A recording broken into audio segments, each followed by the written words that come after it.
Welcome to the Wealth Without Wall Street podcast, your guide to understanding how to get out of the Wall Street rat race and start your own mailbox money lifestyle. Now, don't let the handsome Southern draws fool you.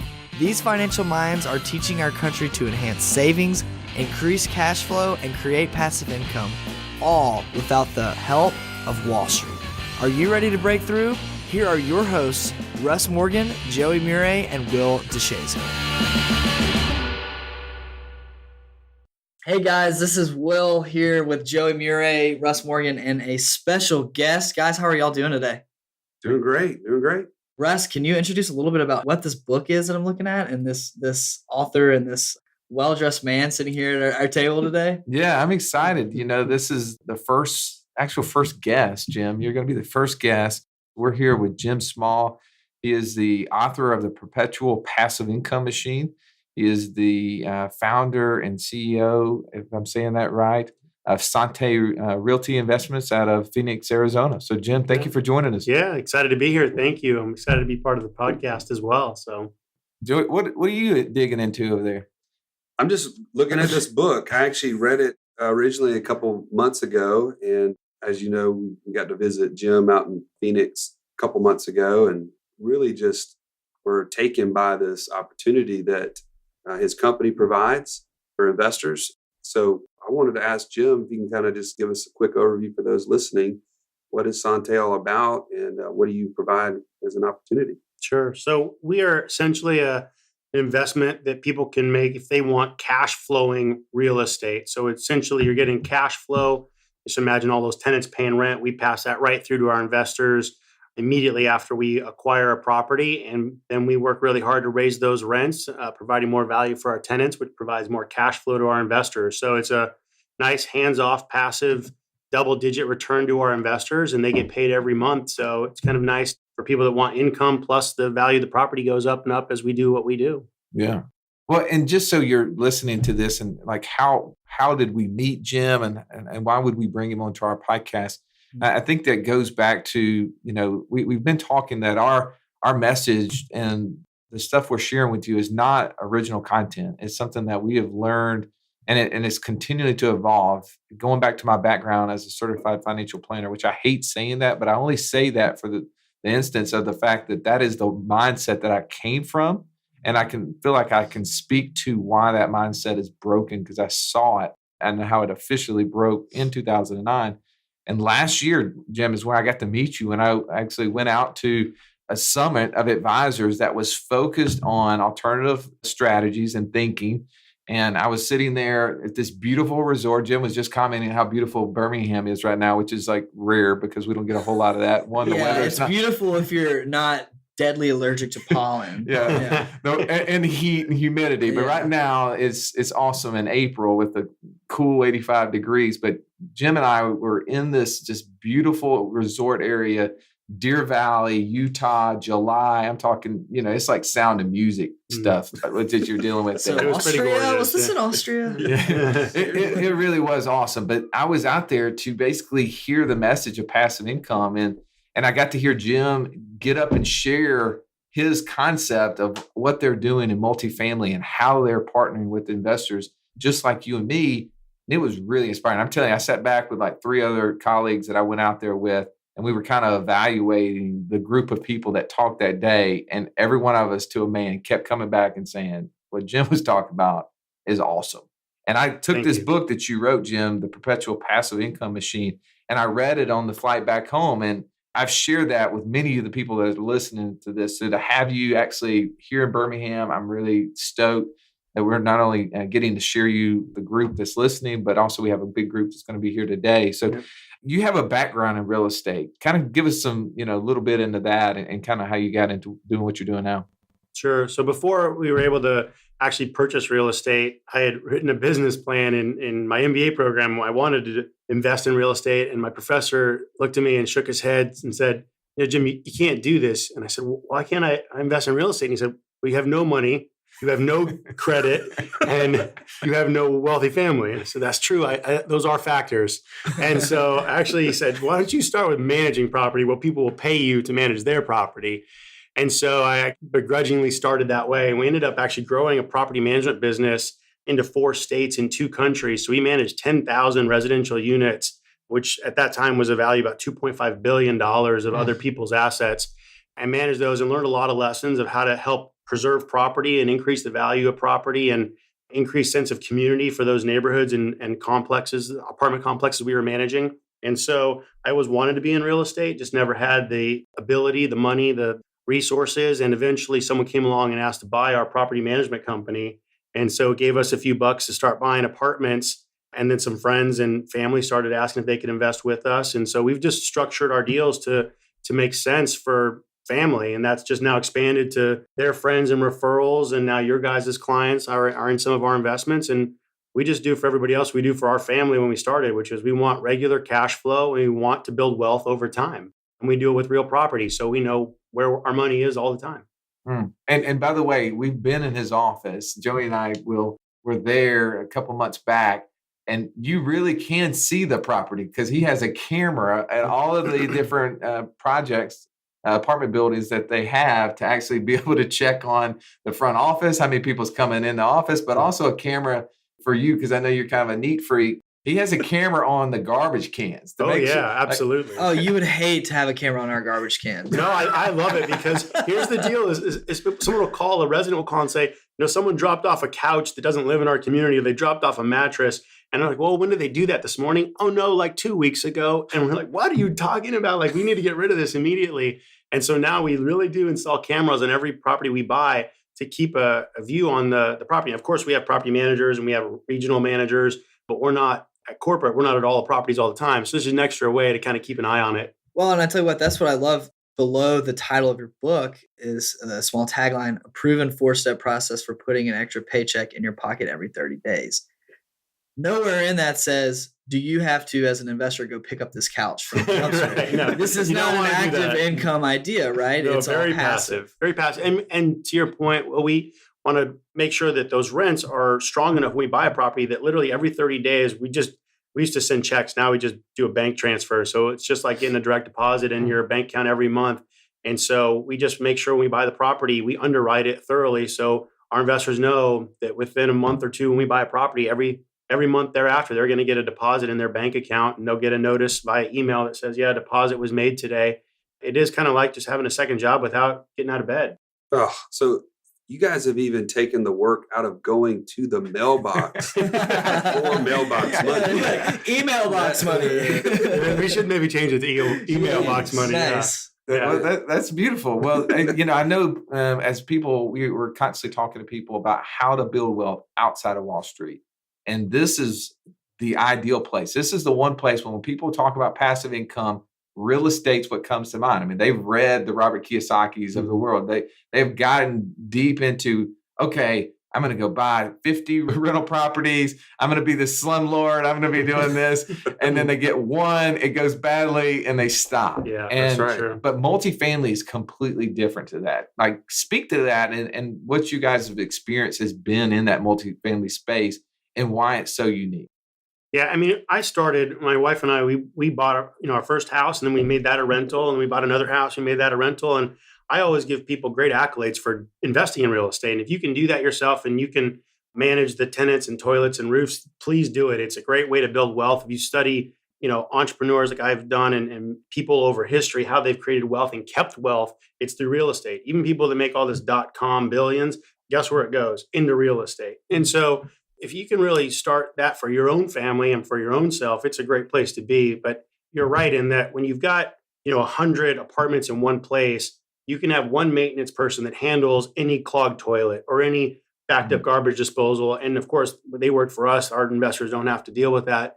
But we just get some serious economies of scale by having it all in one place. And so we have one roof with 16 units under one roof. Well, if that roof has an issue, we don't have to go do it with 16 houses. And so there's some great economies of scale and some great synergies. I mean, one major laundry room, one playground, one parking lot. There's just a lot of benefits of having an apartment complex versus 16 or 20 or 30 individual houses that you've got to deal with.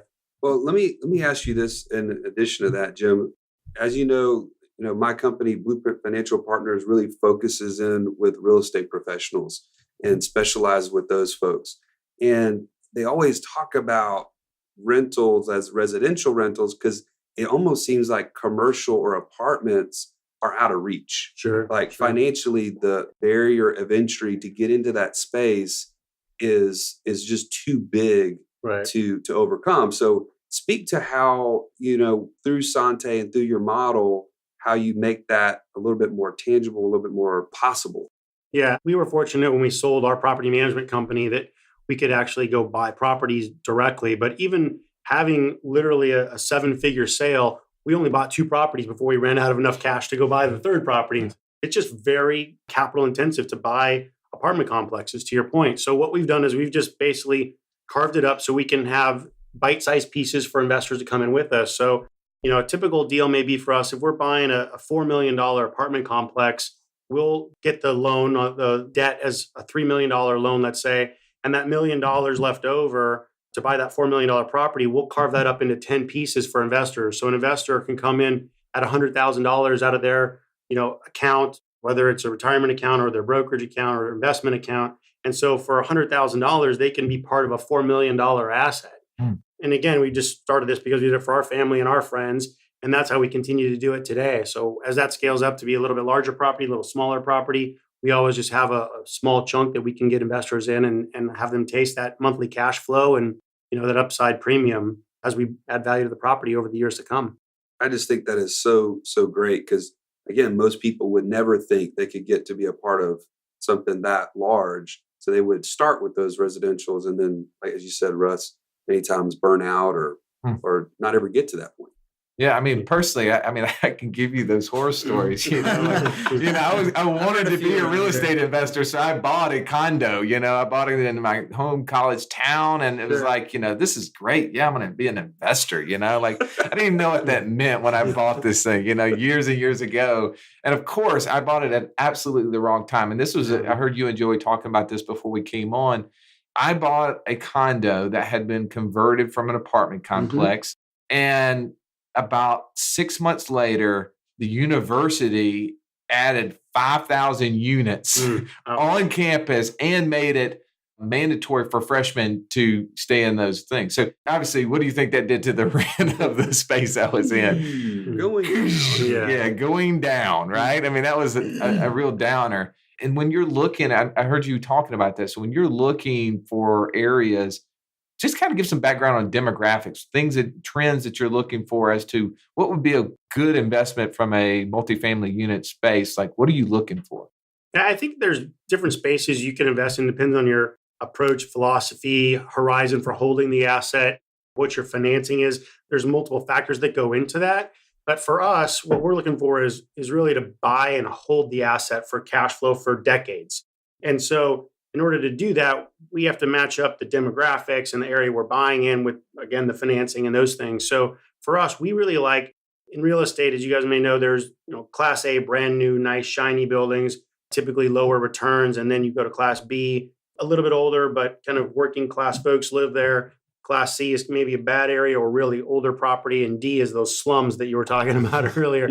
You probably don't want to be in D, but for us, we're typically buying in Class B assets, which means they're not the newest, they're not the shiniest. But as we improve them, whether it's new flooring in the units or it's new playgrounds in the common area or a new pool and those kind of things, it's going to give us the most lift of rents. And so we want to be in an area of the country that's got, at least 250,000 population. We want to have a regional airport. We want to have diverse employment around there. We don't want to just be in a .com area or a healthcare area or a, coal area or whatever the case may be. So we've got some non-negotiables when we look at an area that we want to buy in, but then we also look at that asset class. Is it a B asset or a C, or what's the area of town it's in? And so there's really a very thorough underwriting that happens for every property we buy, and we got to get all these check marks. We really only buy about 1 out of every 100 properties that comes across our inbox. There's a lot of criteria, but demographics is one of them. I know that Joey, his client base is made up of the real estate community, as he was saying a second ago. And so that's probably just what you just mentioned and touched on. But you get a lot of real estate thrown at you, which is really amazing because the average person investing in real estate, and this just goes back to my own personal experience and just talking to clients, they don't have a lot of diversity into what even they're looking at when they're investing. They get excited about investing in a property and they go out and find the first for sale sign that they can get and they go buy it, right? Sure. Where you said 1 out of 100 Yeah. that you actually decide to take advantage of. I mean, that requires a lot of people pitching you property and then a lot of background on your part. Sure. And I think one of the things we've learned as we've analyzed now thousands and thousands of properties is there's just blatantly wrong data we get a lot of time. Maybe it's brokers trying to be more optimistic than they should be. I'm going to try and be nice about that. But when we underwrite things, we're like, wait, you say the rents are $700 a month and everyone that has a lease is at $500 a month. Like, it just doesn't add up. And so it's amazing sometimes what we discover. And if you kind of go without having a thorough underwriting process, you could really be upside down underwater when you buy a property day one. And sometimes things even get past a lender. The lender will look at stuff and say, okay, well, you told us it's $700 a month in rent. That's great. We'll loan you the money, especially if you have good credit and a good down payment. And all of a sudden you own it and the lender doesn't care that you don't have enough cash flow. They're still getting their payment or they're going to own the property and they'll just foreclose on it. Right. So you really got to be really thorough. And, it probably takes us 4 to 5 months from when a property is introduced to us to when we close on it. That's how long it takes to get engineering reports, survey reports, appraisals, environmental studies, demographic feasibility analysis, all kinds of things. And so there's a whole lot of background of research on all kinds of areas before, or at least our investors ever see it.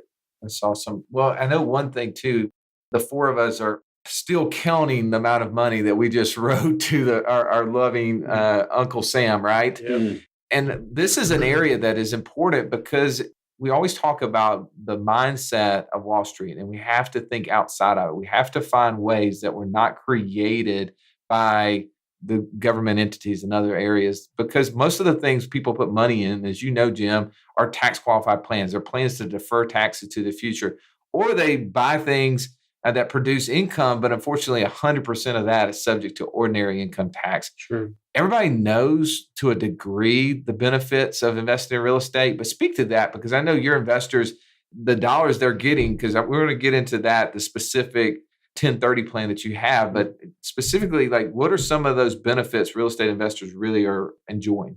Well, I think if you're buying cash flow property, and not everybody does, right? Some people will buy land and hope the value goes up, or some people will buy development and hope you raise money that way. And those are great strategies if you have an expertise in those. Ours is very specific that we want cash flow day one and more cash flow day two through infinity. And so for us, we want to make sure that happens no matter what the tax situation is, first of all. So the taxes are an added benefit for us, not a focus. But the added benefits of real estate, to your point on taxes, are kind of twofold at a high level. One, you can deduct mortgage interest on these properties. And so when you're borrowing $3 million in my earlier example of buying a $4 million property, that's a lot of interest you can deduct every year so that that's not taxable. And then the second one, which is even bigger, is depreciation. So the IRS has said you have to depreciate this building, which is to pretend that it's costing you money and it's going down in value. That's the word depreciation, when the reality is real estate does the opposite. It goes up in value and it appreciates. But the IRS literally by law makes you depreciate the building. And so you are actually able to show a reduction in your income. So a lot of our investors, if they are getting, let's just say $10,000, for example, a year in cash flow, they're probably only paying tax on $3,000 or $4,000 of it because of the mortgage interest and depreciation. And you literally have to take it. Like, if you don't put it on your tax return, the IRS will put it on your tax return for you. So you get this tax deferral, tax shelter structure from depreciation. And the bigger the asset, as you can imagine, just from straight math, the more depreciation you get. So the bigger assets we buy, the more tax sheltering our investors get. And in our structure, at least, and I don't know that everybody's this way, but in our structure, we pass through that depreciation directly to our investors. So they get the benefit of that literally day one. That is so huge. And as you mentioned, a lot of different things that we'll cover on this podcast as it relates to passive income and other strategies. But I think what you just mentioned is so critical for people to understand, because what you see as a return versus what you actually realize can be two very different things. Sure. And I think that was a great example to show. Okay, so some people, I'm sure, as they're listening, are probably trying to understand a little bit more detail around they've purchased now an asset. I'm just saying, let's say we bought this $4 million property. Yeah. Sante is now managing it professionally, which I think, again, huge benefit, not having to be the one that understands all those things. And I'm not doing toilets. I mean, the knowledge that it would take, I mean, all the bumps and bruises that Russ and I both share war stories on that kind of stuff. Not having to go through that is huge. But now talk a little bit about the expertise as it relates to when do you ever sell? Sure. Or do you ever sell? Like, I know you mentioned this is a cash flow thing, so you don't want to necessarily kill it. Right. But some cases that may be required or necessary. Yeah. I mean, we used to buy properties. We love the cash flow, and occasionally we'd sell them. And then we'd get a little bit of money that we'd make and say, okay, now we got to go look through 100 more properties to find the one gem we're going to buy. This takes a lot of work, a lot of energy, a lot of effort, as you can imagine. So in our structure now, what folks do, and I'll maybe just walk through it real fast, is if someone invests with us, imagine that $100,000 investment into our $4 million property that we're buying. Our investors get what's called a preferred return, meaning they're going to get a guaranteed amount back every year. It comes in monthly chunks, but it's a 7% return on their capital they've invested with us. So they're getting that out of the gates no matter what. And then on top of that, we share profits equally with our investors. So every quarter, we calculate what the profits were from the property, and we send half of those as additional payments to our investors. The way we make money is we keep the other half. So that's the cash flow model. Now, our investors, we never change the percentage they own. They always own the same amount. So if you invest day one and you own 5%, Joey, you're going to own 5% forever. But the cool part of our investments now, we've got financing that lets us essentially refinance the property after 3 years. So what happens is when our investors put that $100,000 in, after 3 years, we're giving them that $100,000 back because we refinanced the property. We've essentially added value. And so the bank says to us, well, you guys took a $4 million property and made it a $5 million property. So we'll lend you an extra $1 million. Well, when we take that extra $1 million, we carve it up amongst our investors that put the capital in originally. And so they'll get their money back, but they still keep the profit cash flow and they still keep their ownership in the property. So if we eventually sell in 10 or 15 or 20 years, they'll also get profits from the sale eventually, but we basically want them to get their capital back sooner rather than later while still getting those profits for years to come. I've just had this epiphany in that I think that, have you ever watched the show The Profit? Oh, yeah. With Marcus Lemonis. Yeah. Right? Have you ever Great. been described as the Marcus Lemonis No. of multifamily housing? No, I think he's a genius. So He's probably not even brilliant. close to putting me in the same sentence, but thanks, Will. But I see that though, and you mentioned you guys increasing the value of that complex or these complexes $1 million over 3 years. Mhm. And that's just one example. Can you talk a little bit about a recent story of how you've done that? Maybe a Sure. recent property that you guys have acquired that's 3 years old and you've done this, and that to it. Like, what are you doing to these complexes Yeah. that is increasing the value for the investors? Well, oftentimes we've got to do a pretty good job in our analysis to make sure that we're buying a property where the rents are less than the comparable rents around that area of town. So we did this example in a certain part of Tennessee. We bought a couple apartment complexes. We knew that the rents were less than the comparable rents. And so we knew no matter what we did, we could raise rents already when we bought the property. So that goes back to that underwriting that we do up front. When we bought those, we also said, you know what, there's not really a real good playground here. There was actually a tenant I met, really nice little lady. She lived in that complex for 30 years in one of the bigger units, 3 bedrooms. I mean, pictures from the 80s of her kids growing up there and everything. Sweet lady. And I said, ma'am, how long have you lived here? 30 years. I said, well, how often they raise your rent? She said, well, I don't think I've ever had a rent raise. And so her rent was like literally $200 or $300 a month. And we said, So that's why she's been there. yeah, exactly. Right? Exactly. I said, ma'am, we're going to give you new carpet. We're going to give you new appliances and we're going to raise your rent. Oh, that'd be fine, dear. And so we basically went through the complex and added the exterior things. I mean, we had nice new signs. We had American flags. We had LED lighting to the outside, the cameras Russ mentioned for kind of I don't want to say safety, but really for surveillance to kind of make sure everyone just stays above board and no weird people from outside the property come in. So we're doing things to the outside of the property. And we're doing things to the interior of the units. And that, in addition to the fact that we're buying the property, right, lets us raise those rents. And the way that banks value real estate is how much is your net operating income. Right. And so the more rents we have without increasing expenses, the same amount, just literally by mathematics, makes the value of the property go up. And in the case of those 2 apartment complexes in Tennessee, we actually raised the value of those by $1 million in about 18 months. We bought those for actually about $2.7 million each. So that was a really great opportunity for us to do that. And we're in the process now of returning all the investors' capital. And again, it's been about 18, 19 months now. That's really cool. I mean, because we're talking about strategic ways to increase our wealth without Wall Street, where most of Wall Street mindset is based on hope, right? We buy real estate because we hope it's going to appreciate. Yeah. But what you're talking about is strategically increasing revenues is what banks are looking at as a means to valuing the property itself, which is such a better strategy because it is a strategy that actually can be fulfilled. You can see it in what you're talking about, what you're doing and improving the lives of the tenants in there, giving them playgrounds. I mean, I know that's one of the things I resonated with, having 4 kids, just thinking of the playgrounds, because I grew up in apartment complexes. You know, my parents were very poor, if you would, upper, lower class, whatever you want to say, you know. I basically grew up as a redneck, but Thank you for clarifying. The idea is a playground was like, welcome to Alabama. Go get lost in the woods kind of concept, because the places we live, they didn't have playgrounds. So that was really something that resonated with me when you were talking about how you guys are going in there and improving the complexes themselves, and really, hopefully, not only improving the community in addition to the investors who are coming alongside you. Yeah, we call it forced appreciation. So instead of hoping the value is going to go up and appreciate, we force it to go up by raising rents and adding nice new interiors and exteriors to the properties.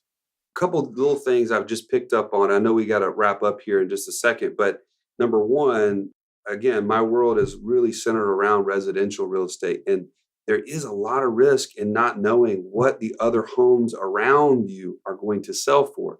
So you're really kind of banking and hoping versus, like you said, the strategic way that you're actively adding value, which is going to then create value in the actual appraised value of that multifamily. So I think that's a really key thing for people to know who are listening in. The second thing that you went through, and I want to make sure when we start talking numbers, we're not sitting face to face with people. So I want to just kind of quickly go back to what you mentioned. You mentioned returning the investor's capital. Right. That is a huge, huge benefit when you still have ownership in the property. That means you're still enjoying the profits. You're still enjoying those on a quarterly basis or what have you. You just heard from Jim Small, Managing Director of Sante Realty Investments. To pick up his book or check out more about it, you can look for it on Amazon Prime. The name of his book is The Perpetual Passive Income Machine, a proven 4-step process for putting an extra paycheck in your pocket every 30 days. Again, this is Will with the Wealth Without Wall Street podcast, and I cannot wait to fill your speakers again next episode. This has been the Wealth Without Wall Street podcast. Don't forget to subscribe to the show to break free of the Wall Street mindset and begin building wealth on your terms in places you understand so that your wealth will never run dry. See you next episode.